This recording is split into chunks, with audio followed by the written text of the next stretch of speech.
Hi, welcome to another exciting episode of the Andre The Beast Crayton Show. Another exciting show and definitely another exciting guest. So let me tell you what we're about to do today. We're about to understand the word, these words. I'm going to use these words.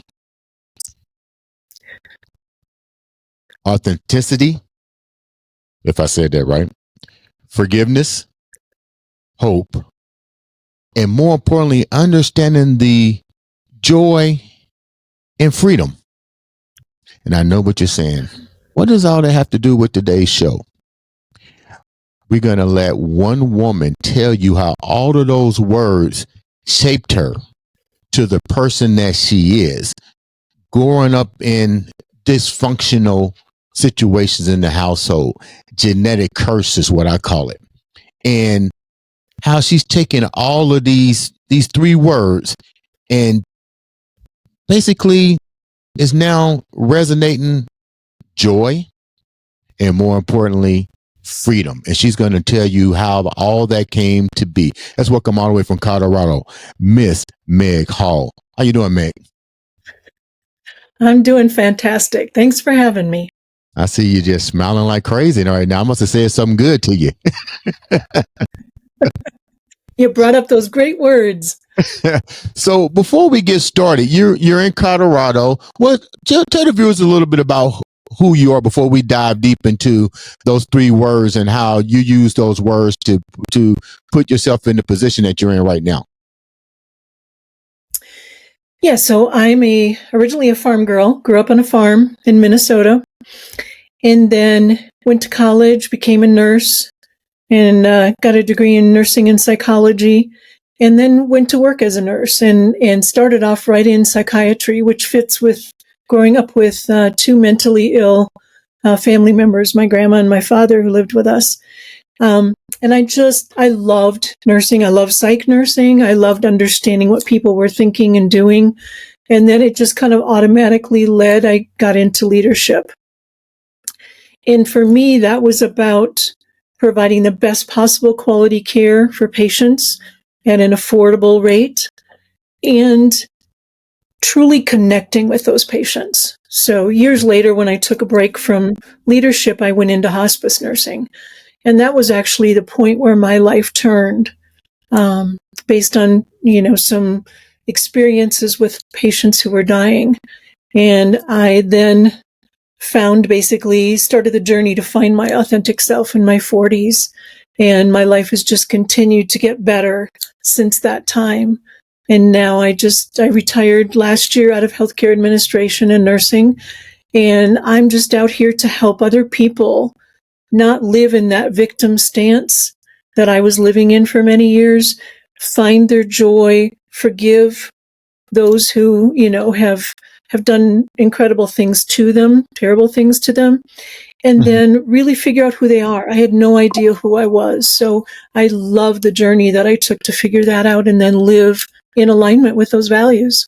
Let's talk about two words that you mentioned earlier when we talked: expectation and victim. Clarify that a little bit to the viewers, because a lot of people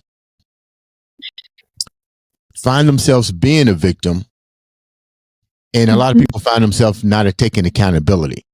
I believe just because you got put in a victim situation doesn't mean that you have to sometimes find the accountability within yourself to say, how can I change that particular word? But let's go back to those two words. Explain those two words and how you pivot with those. Yeah, so growing up, I was abused on a regular basis, physically, emotionally, spiritually even. And so when I graduated high school and went to college, I saw myself as lazy, fat, ugly, stupid, all the words I'd been told all of my life. And I started creating a life that matched those words. And so I was truly what I call now living in my victimhood. I was angry. I was acting out. I was getting into very unhealthy relationships, using drugs and alcohol. Just had a really tough few years, ended up being raped. And that was kind of the first call to me, was not that it was my fault that I got raped, absolutely not, but it was kind of an opportunity for me to step back and just kind of review what I'm doing. And is this the life? Is this how I want to be identified? Is this angry, acting out young woman? And I didn't.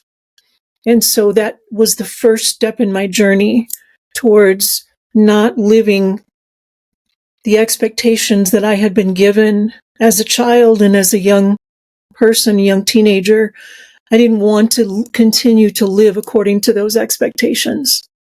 What was it like in your household? You mentioned, if I heard you correctly, you had your mom and your dad both lived in the house, and then you brought in your grandparents. Did I get that right? So before my mom and dad got married, my grandfather and grandmother and father owned the farm, and then my grandfather passed away. So it was actually my grandma and my dad's house, and my mother and I were simply allowed to exist. What do you mean when you say simply allowed to exist? Which means they put a roof over your head and gave you food and say, shut the hell up? Pretty much, yeah. And do the work. Make sure you do all the work. My mom worked full-time during the day and then full-time in the evening. I got home, actually, as a 3 or 4 year old, I started doing chores. I remember my grandma we had to take the milking machines down the basement to scrub them once a week. And I would bring them up to the top step and they would be inspected. And if they weren't perfectly clean, then I would be pushed back down the stairs with the milking machine. How old? 3 and 4 doing this? About 4. Get out of here. Yep. That's almost unheard of. Yeah. You mentioned, so let me go back. Earn my keep. Yeah, let me go back a little bit so people can kind of understand this journey that you had, because these are behaviors that if you don't recognize the behaviors, and at 4 years old, you're not recognizing nothing. You know, this becomes part of the norm. But as you got older, how was your mother being treated by your grandparents? Because you're still little, so their behavior hasn't changed, but it is now a reflection onto, I take it, to your mom now. So how was she being treated that you remember?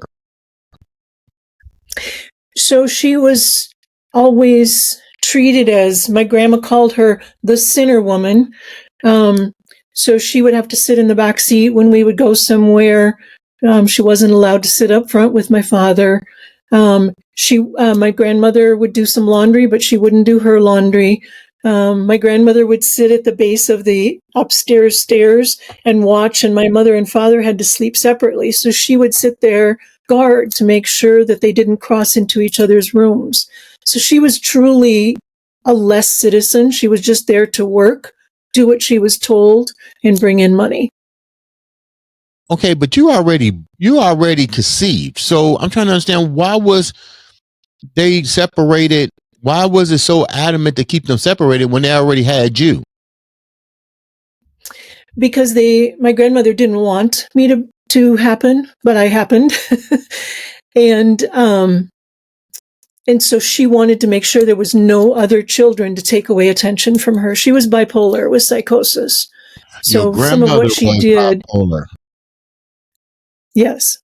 Wow. And so a lot of what she did didn't make logical sense, but it was her way of thinking. Wow. What about your dad? My dad was later diagnosed with intermittent explosive disorder, and my grandmother actually would get help. She would go to the state hospital every few months. Back then, they didn't have the right treatments, but they did what they could. My father never acknowledged that he had a problem, that he had behavioral issues, that he had an anger issue. So he just continued on his merry way, leaving a path of destruction in front of him. I didn't mean to cut you off, but what was that again your father was diagnosed with? That intermittent explosive disorder. So he had just a very poor controlled temper. Anything would just set him off like that into a rage. How did he stay out of trouble? Later in his life, he didn't.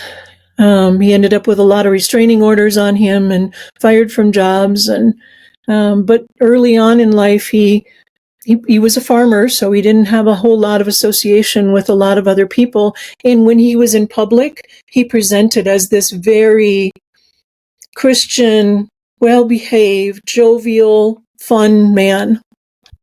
You mentioned that they handicapped you in so many areas, and one in particular was your spiritual side. When did all of this start to really have a profound effect on you, that it started to really handicap your own personal journey? So I think the spiritual part, my grandmother, every time we had a thunderstorm, we had to come and confess, my mother and I, of our sins. And then we would get what she perceived as appropriate punishment. And then we would go to church and be this perfect family. So for me, that planted a seed of, what is this faith? What is this Christianity? It's torture at home, and then it talks of love and grace and forgiveness at church. Mm-hmm. So by the time I left home, I was so confused as far as, is there a God? Yeah. And if so, why does he, promote all of this happening?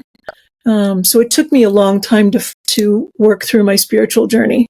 Give the viewer as an example, because you're not Catholic. So two-part question.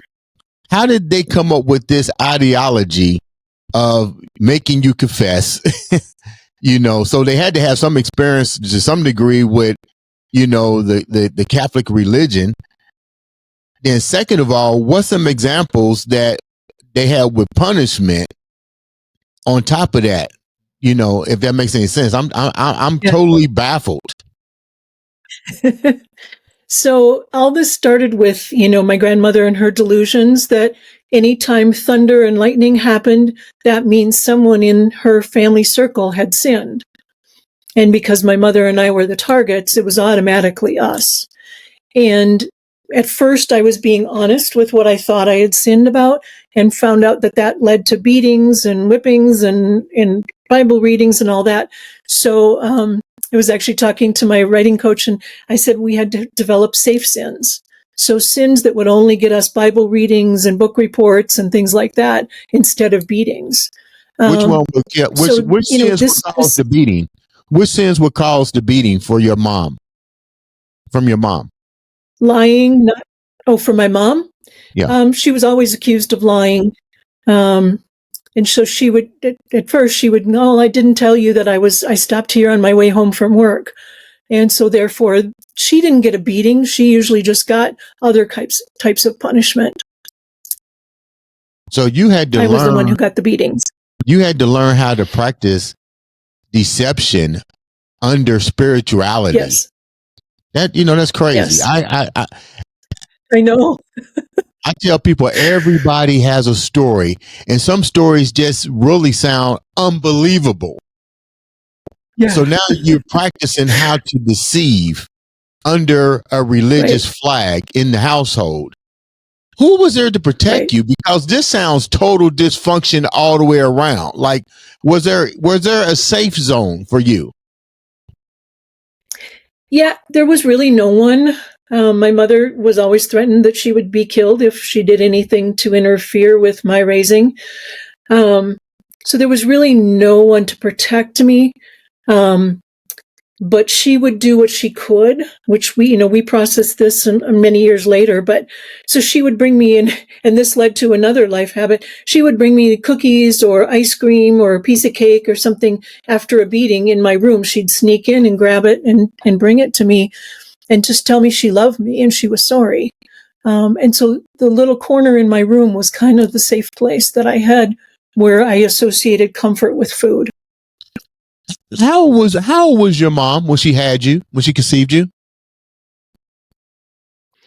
She was 20 when she got married. She was 21 when she had me. So really, your mom lived just as much as a fear factor, just like you did. So she knew yes, that you was going to get the same punishments that she got growing up. So the same things that you were being exposed to, your mom had already been exposed to it. I take it. I don't know. What do you? No, my father. So what happened from what I understand in history, what I've been explained is my grandmother didn't become bipolar until she was in her late 40s, early 50s. Mhm. So my father had a very good childhood, generally good childhood. My mother was raised by my other grandparents. So no, my father didn't grow up in this environment, and neither did my mother. Wow.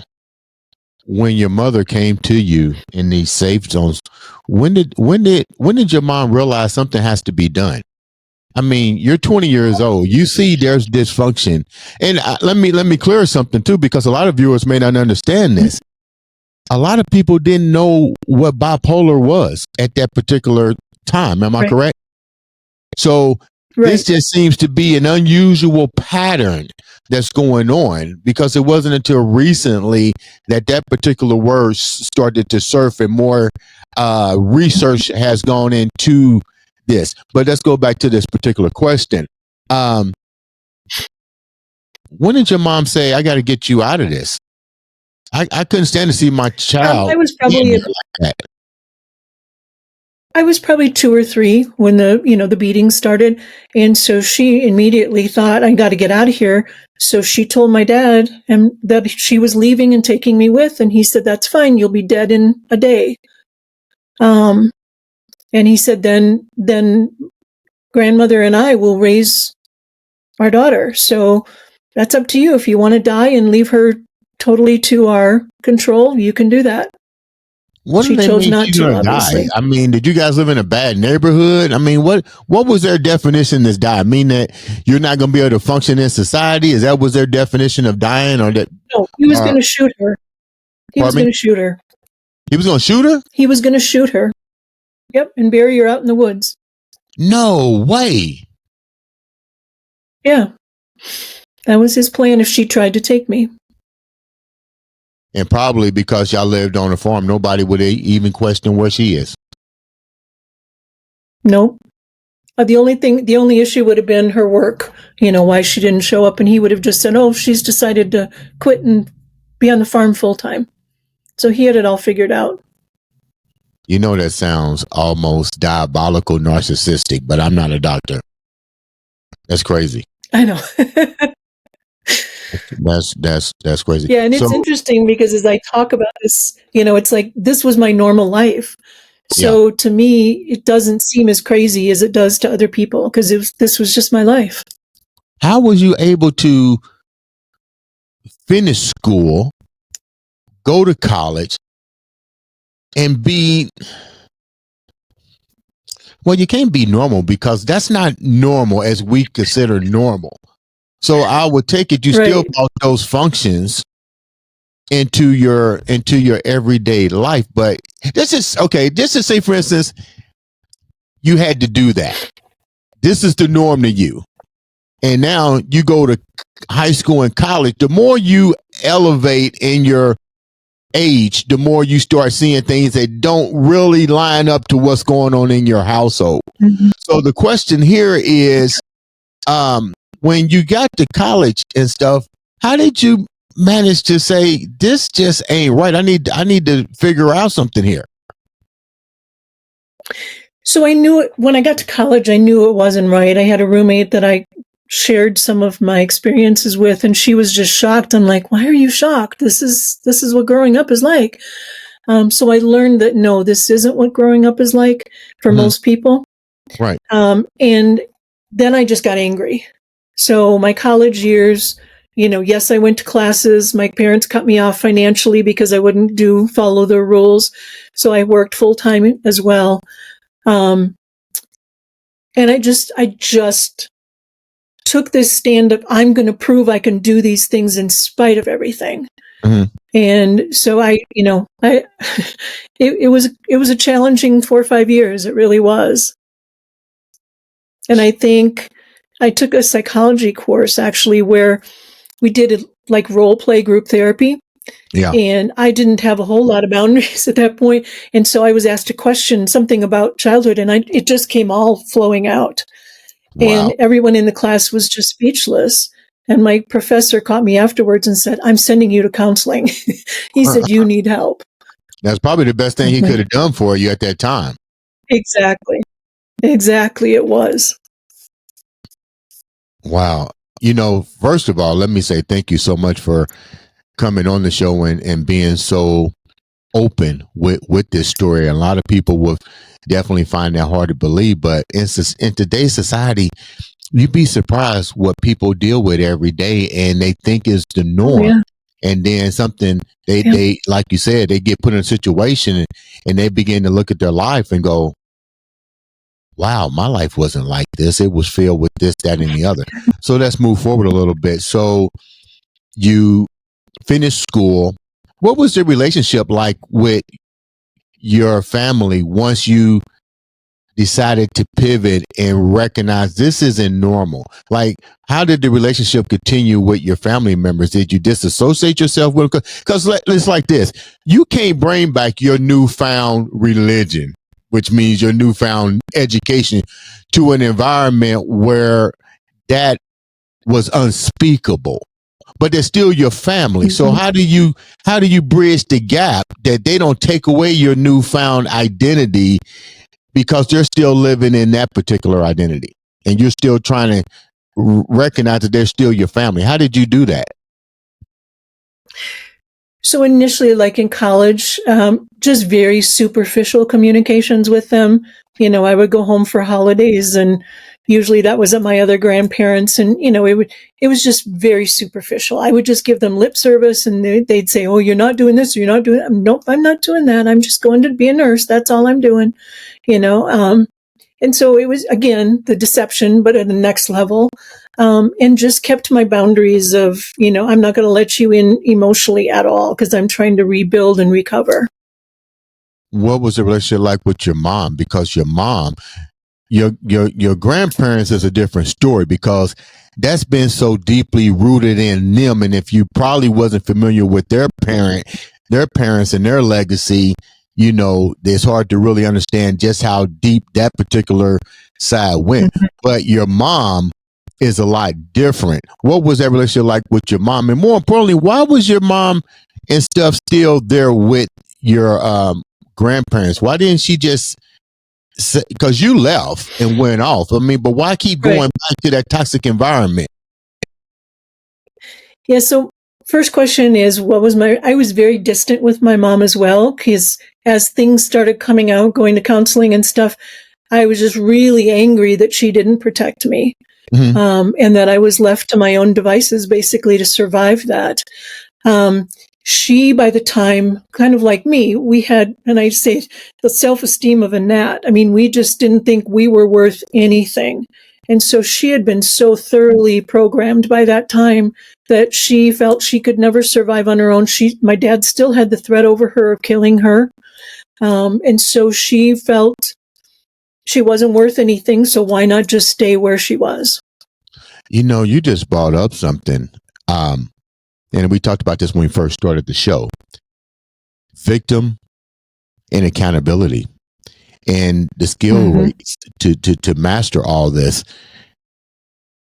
I get it. You still upset at your mom because your mom and your dad are supposed to be the protector, but let's get real for a minute. And I know you're mature now. You probably said the same thing I'm about ready to say. You probably came to that realization that your mom, those were the mechanisms that she knew to survive anyway. She couldn't pass on any survival traits to you, but what she was able to do, which is that same corner you hid in, was probably the same damn corner that she hid in. But the only difference was somebody wasn't bringing her cookies and ice cream. Right. Exactly. Exactly. Wow. And, many years later, once I had worked through a lot of this and I had, taken accountability for what behaviors I took on because of this and really worked through them and became a much healthier person, her and I were able to have those conversations, and that's where the forgiveness comes in. I was able to forgive her. And once you gotten mature and older and stuff, How difficult was it for you to sit there and listen to the things that she went through? Was that almost like reliving your own life through your mom's It words? was to me it was incredibly sad, um, and really frustrating, but it also was validating because all my childhood I couldn't understand why she didn't help me, why she didn't rescue me, why she didn't take me, why she didn't do more. And so when we were finally able to sit down and really process this, then I was relieved to understand there was a reason there. It wasn't that she just didn't like me or didn't love me. There was a reason why she didn't do more to protect me. Were there ever any moments of, and I hate to ask this, but a lot of times when things get that deep and we find that there's almost what appears to be no light at the end of the tunnel, we start thinking about just why am I here? Mm-hmm. Yep. Yeah, I did a lame attempt at suicide when I was about 13. Just took a bunch of my grandma's pills for her mental illness, and went to bed and hoped in the morning I wouldn't wake up. But unfortunately, Wow. unfortunately, at the time, I felt I woke up. So then I realized I was stuck in this until I graduated. You wind up changing and getting more involved in the different aspects of the medical field. One in particular, the hospice. What was that like going from just basic nursing care and dealing with patients? Now you're dealing with people that are on the brink of crossing over to a whole different life. What was that like for you, knowing what you had already went through for so many years as a child and pre-adulthood, pre-teenhood, dealing with patients now? This is a whole different ball game, of bigger responsibilities, both emotionally, mentally, and let's call it what it is, spiritually. What was that like for you, and how did you navigate it? More importantly, what did you bring with all that you went through? What did you bring to that particular arena of hospice care? So I think, this was a good 25 years after I had left home, gone to college, all that. I'd been in psych nursing and leadership for a long time and then needed a break from the politics of leadership. And so for me, it was like I wanted to get back to caring for patients. And what is more sacred than caring for someone as they're facing their end of their life? So I had deep empathy. I've always been a very empathetic person. Had worked through the majority of my spiritual questions, but actually hospice even gave me more opportunity to do that. I came in like my personality was, I was here to save the day, and so I had a few of my hospice patients put me in my place of saying, this is not your death, this is mine. And I'm not taking those pain meds because I want to do this or I want to do that. Right. And so that first 6 months was a real big learning curve for me of this wasn't about me at all. This was totally about them. And all I could do was offer them all the tools and the options that we had to help them work through whatever they needed to work through and be comfortable to the level they wanted to be comfortable for the rest of their lives and find joy. When we talk about hospice care, there's so many people that you've cared for over the last couple of years. Can you remember one that, because your story and theirs resonated, and it still does to this day, that it still touches you? Oh yeah, I could talk for hours on this, but there was two people in particular. One was the first one that was trying to finish a book and I was trying to push her to be comfortable. And so she's the one who really set me straight about, you're here to serve me and to make my death the way I want it, not, here to serve you. The other one was a medical director that I had worked with. I was in a leadership position and he was the medical director. I absolutely adored him as a person. And he actually asked for me to be his hospice nurse. And we'd been working together for a couple months. And I came in one day and he looked at me and he said, and this is one thing about people who are dying, they're the most honest people you'll ever meet because they have nothing to lose. They're just saying it as it is. Mm. And so I came in to care for him one day and go through his meds and all that. And he looked at me and he said, "You need to do something different." Wow. I said, "What, are you telling me I'm not a good hospice nurse?" And he said, "No. When I first met you, you had a light in your eyes. You were bubbly. You were full of energy." He said, "You're still a fabulous nurse. You're caring. You're compassionate, but the light is gone in your eyes." And Wow. he said, "I don't know what's broken, but you got to fix it." And I've obviously never forgotten that. What did you do? Because evidently you took what he said to the heart. So what action, what did you put behind the action? So over the next year, I started to take action to leave my toxic marriage and get out of that situation, who had, again, brought my self-esteem down to nothing. It was, you pick people sometimes like your father or your mother. Mm-hmm. I had done pretty much that. And so I started a plan to, make sure I had something financially, was going to build a house on my family farm. Also my son and I would have a place to live. My daughter was in college. And so I just started the plan to escape. And within a year I had escaped. There was this newfound freedom that was just amazing. Unfortunately, he had passed, so we didn't get to see the light come back in my eye, but.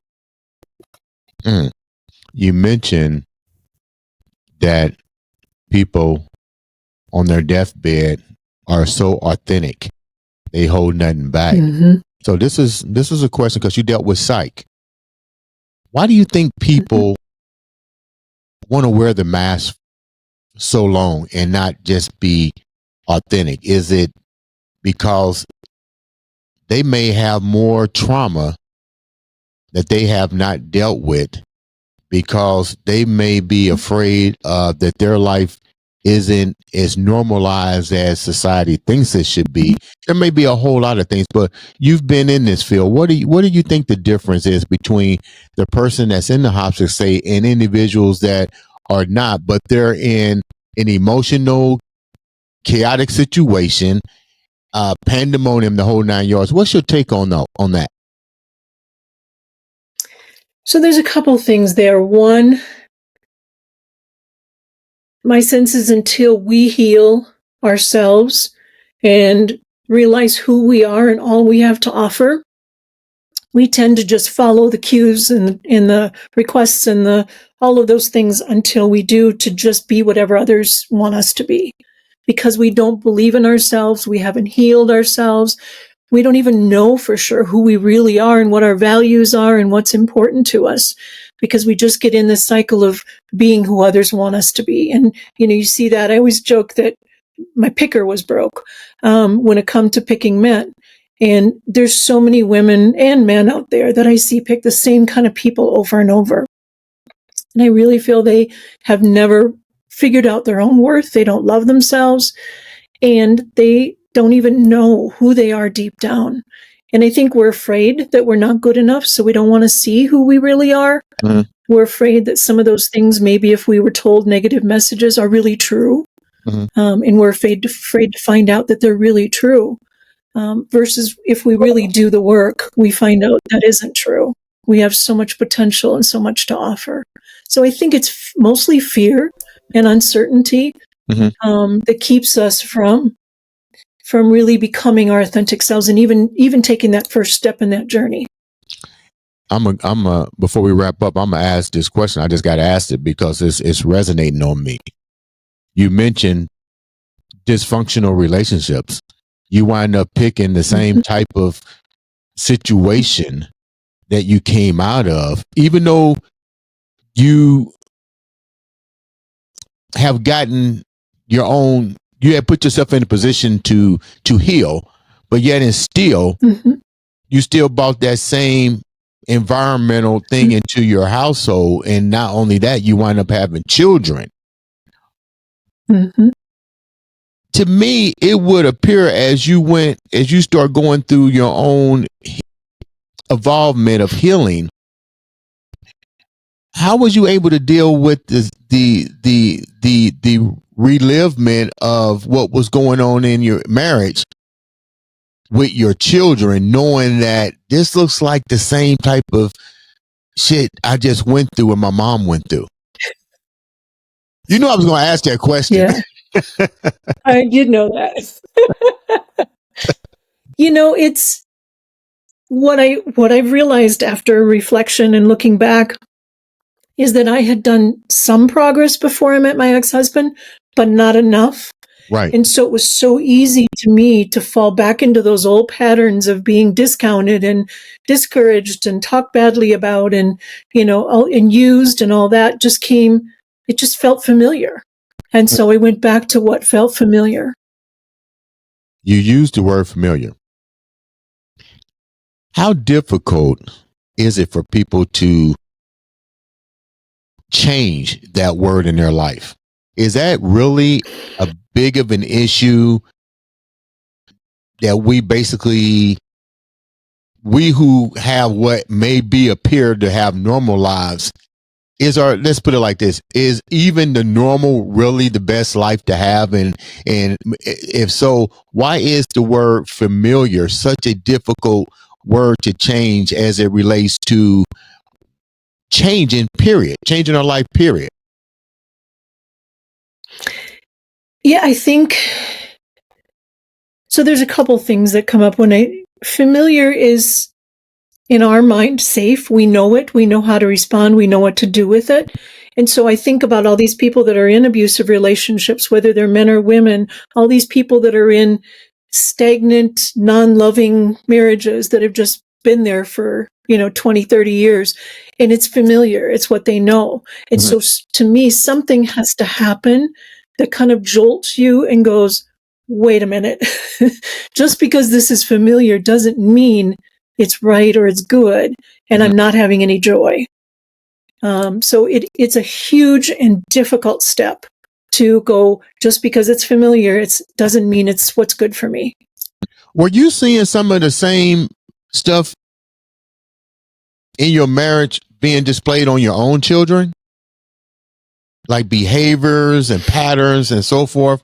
Because you marry somebody, but it doesn't mean that he or she carried all of those traits that you grew up with of dysfunction and stuff. So was he perpetrating some of the same symptoms that you went through on your children?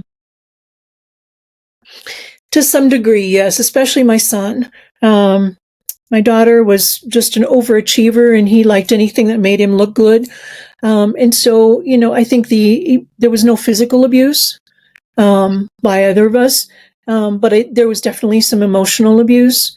And just some of those same negative messages. You're stupid, you're lazy, you're, all those same messages I had heard in my childhood. Now my children were starting to hear, and I was realizing I was trying to counter that.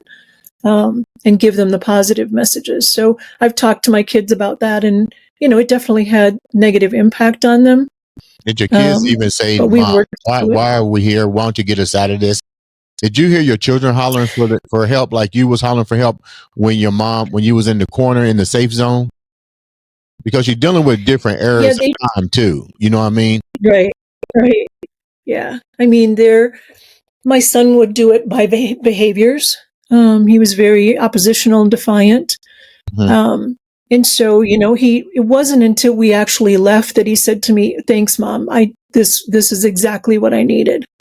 So it wasn't until we actually got out that he verbalized that this was difficult for me, and thank you.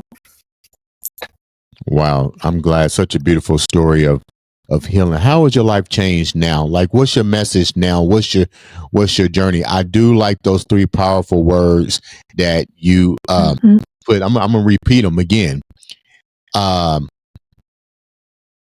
Forgiveness, hope, and authenticity. How have those 3 words changed for you? The meaning, because at first, you didn't have hope. You didn't have none of that stuff because it wasn't given to you. But now you shape those words, how have they really impact you, and how are you taking those words and passing it on to other people to give them the same chances that you got? Yeah, so authenticity to me, that is how I'm living now. I'm living in alignment to my values. I'm myself. I say what I want to say, whether somebody necessarily likes it. I'm not mean, I'm kind, but I say the truth now, my truth. And to me, that's given me incredible amount of freedom. And so now I try to focus on helping others find their truth and then be able to speak their truth and realign their life. Forgiveness to me was another big key. You know, I had to forgive my father, my grandmother, and my mother for sure, and even my other grandparents who didn't come to the rescue. And so I initially pushed back on forgiving because I'm like, they don't deserve to be forgiven. They never said I'm sorry. I confronted them and they denied it. Right. But then I realized over time forgiveness was about taking that load off my shoulder. It wasn't about saying what they did was okay. So that was huge. And then now, you know, I fixed my picker. I found an amazing man who we've got a great life together. And for me, that's just so joy-filled, just so joy-filled. Some people say hope is delayed emptiness. You have clearly showed that hope is resilience in action. Yeah. Wow, I can't believe I said that. That just came off of the spin of my head. That was profound. So, wow. I don't know where that came from. So I don't know, you're but I doing might something. steal that. I like that. Yeah, you can use it. Feel free. Because I may not remember it again. But you're doing something truly remarkable right now. You're in the process of collaborating to do books and so forth. Tell the viewers a little bit about the collaboration and why the need to take this story and collaborate it with other authors and put the message out. What's the purpose behind all this?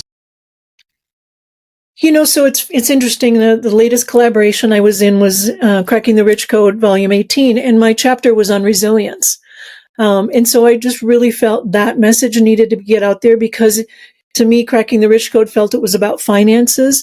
And to me, Cracking the Rich Code is about living a rich life, a true, authentic, rich life. Yeah. I'm also in the process of writing my book, which is just kind of my stories and then how I healed through that and then how I became my authentic self. And then I'm actually doing a book for Art of Connection I'm not doing a book, I'm doing a page with a quote, an authentic quote on resilience for this next year coming up as well. And then I have one other one that I'm working on that's Stories of Women. That's a book collaboration. My goal is just to get this message out that there is hope. There is a future. You are worth it. You have so much value. So don't live in that miserable, familiar spot. You know, let me help you, let others help you, push you out of that familiar and really find your authentic self and find that joy. You know what? You have a beautiful story, and thank you so much for taking time to come and share it. You definitely have that beast mindset. If we can do anything to help get your message out, feel free to contact us. We'll do whatever it takes. How can the viewers reach out to you and follow you on such a beautiful journey? So on LinkedIn, I'm Meg Johnson Hall. So you can find me there. I have my own website. It's www.firstqualityconsulting.com. And there's also a contact. You can email me at meg@firstqualityconsulting.com. So any of those ways will work. You guys make sure you reach out. Like I said before on multiple shows, all it takes is one click of a button to change somebody's life and even change your own. With that being said, Meg, thank you so much. This has been another, and I do mean another, exciting episode of the Andre The Beast Crayton Show.